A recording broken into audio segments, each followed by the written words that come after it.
तो hello students, अब हम लोग जो है ये जेई एडवांस का ये वाला क्वेश्चन डिस्कस करेंगे।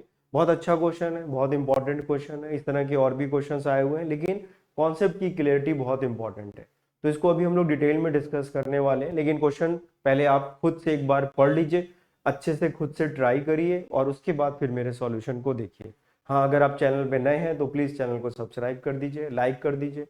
नोटिफिकेशन के लिए आप बेल आइकन दबा दीजिए, ताकि जो भी आगे हम क्वेश्चंस करेंगे, जो भी फिजिक्स में और काम करेंगे, उससे आपको बहुत ज़्यादा फायदा होने वाला है और वो आपसे छूट ना जाए, इसलिए वो नोटिफिकेशन आना ज़रूरी है।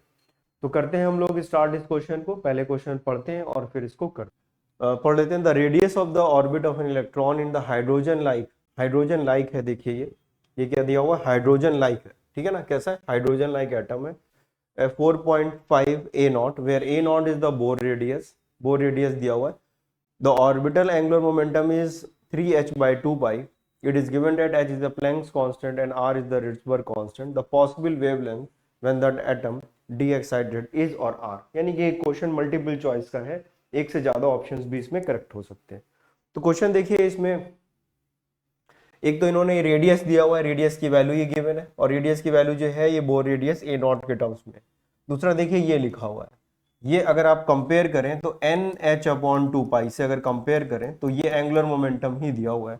तो यहाँ पर देखा जाए जो एन की वैल्यू है वो एक्चुअली में 3 है। जो लेवल है, जो इलेक्ट्रॉन है, वो एक्चुअली में कहाँ पर है? सेकेंड एक्साइटेड स्टेट में है, या फिर एन की वैल्यू जिसको हम 3 कह सकते हैं। तो जो हमारे पास वैल्यू है, जो हमारे पास इलेक्ट्रॉन जम करके गया हुआ है, वो n इक्वल टू 3 पर है, ठीक है ना। तो n इक्वल टू 3 पर, n इक्वल टू 3 पर है। तो n इक्वल टू 3 से देखिए वो 2 पे आ सकता है, 3 से सीधे 1 पे जा सकता है, और 2 से 1 पर आ सकता है। तो ये तीन हमारे पास पॉसिबल वेज हैं उसके नीचे आने के लिए। लेकिन ये हाइड्रोजन लाइक है, हाइड्रोजन नहीं है। तो हमें एक्चुअली में इसमें करना क्या पड़ेगा? तो हमें जो फॉर्मूला पता है 1/λ equal to R Z square 1/n1 square minus 1/n2 square, इसका यूज करना है। लेकिन इसका यूज तो हम इसके हिसाब से तो कर लेंगे, कोई दिक्कत नहीं है, लेकिन हमें पहले इसमें z निकालना पड़ेगा। तो z हम लोग को पहले इसमें निकालना पड़ेगा। जैसे ही z की वैल्यू यहाँ पर आ जाएगी और ये वैल्यूज हम यहाँ पुट कर देंगे तो हमारे आंसर आने लगेंगे, ठीक है ना। तो एक बार n की वैल्यू हम 1 से 3 के लिए निकाल लेंगे, ठीक है ना। एक बार 3 से 2 के लिए निकाल लेंगे, और एक बार हम 2 से 1 के लिए निकाल लेंगे। फिर देखेंगे कि इनमें कौन कौन से ऑप्शंस हमारे मैच करते हैं।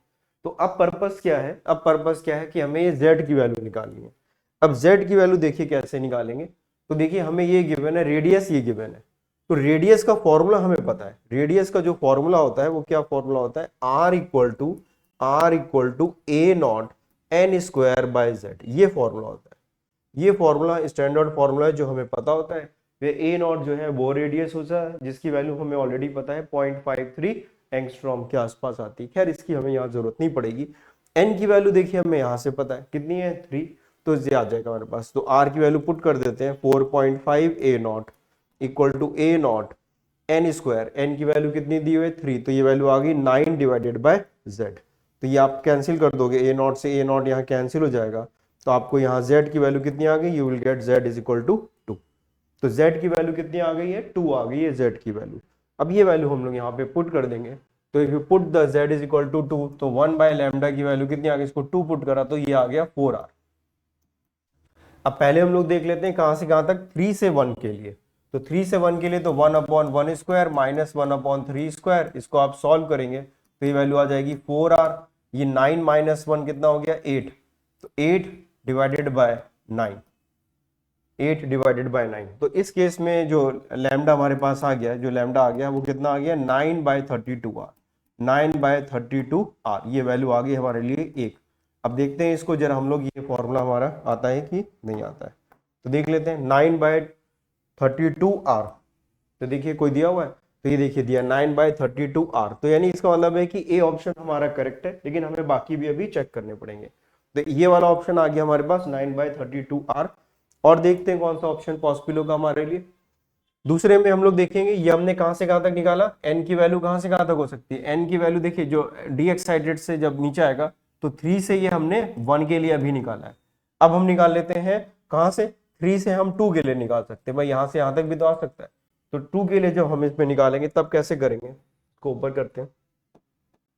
तो अब हम निकालेंगे 2 के लिए। जब आप 2 के लिए निकालेंगे तो वैल्यू कितनी आ जाएगी 1 बाय लैम्डा, 1 बाय लैम्डा, ये कितना आ रहा था हमारे पास 4r, 4r।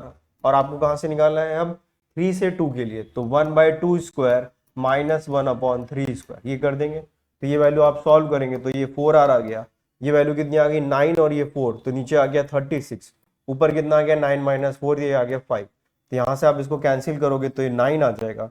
तो इस केस में जो लैम्डा की वैल्यू आ रही है वो 9 बाय 5 आ रही है। कितनी आ रही है 9 बाय 5। तो जरा ये ऑप्शन भी देख लेते हैं कोई मैच कर रहा है कि नहीं कर रहा है। तो देखिए 9 बाय 5r, ये हमारा सी वाला ऑप्शन जो है ये भी मैच कर रहा है। तो ए और सी दोनों आंसर हमारे करेक्ट है। ये और चेक करना पड़ेगा हमें कि इनमें से कोई करेक्ट होगा कि नहीं होगा। तो ये हमें चेक करने के लिए अब कहां से कहां तक पॉसिबल है बताइए। हमने कहां से कहां तक देख लिया, ये हमने देखा है कहां से 3 से 2 तक। तो ये n इक्वल टू 3 से लेके n इक्वल टू 2 तक का ट्रांजिशन हुआ है। इसके पहले वाले में n इक्वल टू 3 से n इक्वल टू 1 का ट्रांजिशन हुआ था। अब कहां से कहां तक हम करेंगे n इक्वल टू 2 से n इक्वल टू 1। तो for n equal to 2 to n equal to 1 के लिए भी हम लोग देख लें अगर, तो जरा इसको देखते हैं कितना आएगा। तो उसके लिए हम लोग कितना लिखेंगे 1 by lambda equal to 4r, और ये वैल्यू आ जाएगी 1 स्क्वायर माइनस 1 अपॉन 2 स्क्वायर। तो ये वैल्यू हो गई 4, नीचे आ गया 4, 4 माइनस 1 3 हो गया। तो ये वैल्यू आ गई 4r 3 डिवाइडेड बाय 4, तो ये कैंसिल हो गया। तो लैम्डा की वैल्यू कितनी आ गई 1 बाय 3r आ गई। तो लैम्डा की वैल्यू इस केस में 1 बाय 3 आ गई। तो देखा जाए आंसर यही हो सकते हैं, बस यही 3 वेवलेंथ पॉसिबल है। एक 9 बाय 32r, 9 बाय 5r, और ये कितनी आ रही है हमारे पास 3r, 1 बाय 3r। देखिए 1 बाय 3r कोई भी ऑप्शन नहीं दिया हुआ, ये 4 बाय 3r इन्होंने यहाँ पे लिखा हुआ है। तो ए ऑप्शन हमारा सही है और सी ऑप्शन सही है। अगर यहाँ पे 1 बाय 3r करते तो ये ऑप्शन भी करेक्ट हो जाता। फिलहाल इसमें जो लिखा हुआ है उसके हिसाब से ये दोनों ऑप्शन फिर नहीं है। तो इस तरह से ये सवाल था।